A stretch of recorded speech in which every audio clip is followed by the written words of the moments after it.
everyone! Thanks for joining me today. We are going to learn how to create a wish list on my website.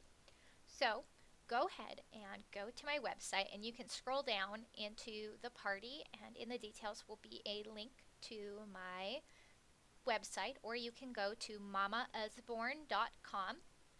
Alright, just make sure that my name and the name of the party is here at the top, and you can go ahead and click the shop button.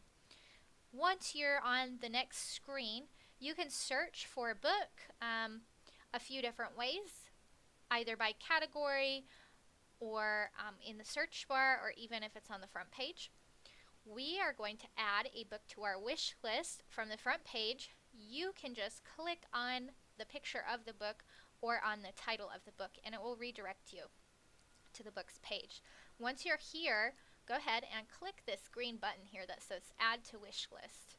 Now, I already have a few items in my wish list, and there's something I accidentally put in here that I don't need anymore, so I am going to click this button that says it's a box, and you'll just check it under the Remove column and hit Update Wish List. Alright, now we have 3 items in our wish list, and we want to share the wish list with a family member on Facebook.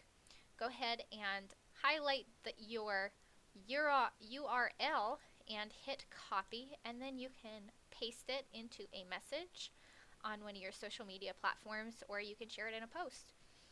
Okay, once we've shared our wish list, which isn't required, we will go ahead and decide which books we're going to order today. You can check all of these buttons, or just one of them, or maybe you just want a couple. You don't have to check all of them.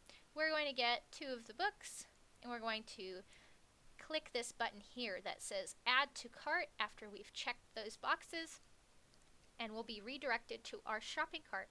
And from here, we can check out. It is that easy to create a wish list, people. Alrighty. I hope that helps. Thanks for watching.